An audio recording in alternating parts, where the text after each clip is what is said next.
For an entire month in 2014, Terrence Lester was living in and on this church bus, raising money to transform it into a unit for the homeless. This can become a bridge to help connect people to the right programs or to the right relationships or connections where they can take steps toward total life change.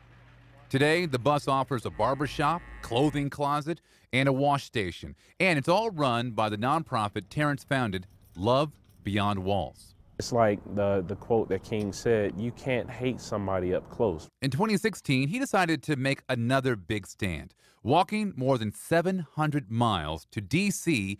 to raise awareness for the men and women who walk miles every day to get groceries or find a place to stay. Millions and millions of people in this country are living either one paycheck away or below the poverty line.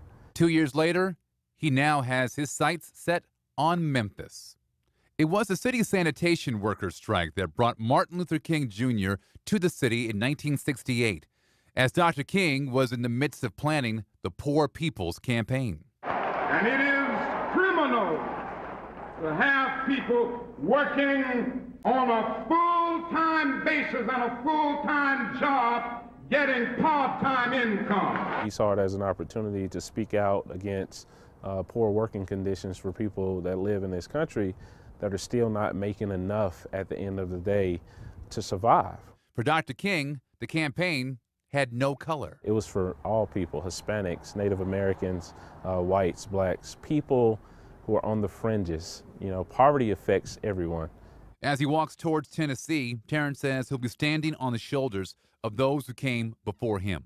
People who laid down their lives so individuals like myself and others could take a stand to further advocate for people who are vulnerable. He believes that if Dr. Martin Luther King Jr. were still alive, he would be appalled at the divisions that remain here in Atlanta.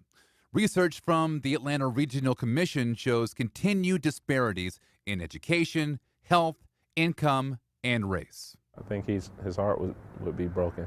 But I also think he would be in the trenches. He would be in the places where the people are that are suffering the most. Terrence says that as he walks, he will carry with him the images of the men and women he serves. Think about the mom who's working 40, 50 hours a week that's still barely making ends meet. I'll think about the senior citizens that live on fixed incomes. I'll think about the homeless individuals who are sleeping under bridges. I'll think about so many different faces of individuals who represent what it means to be poor in this country.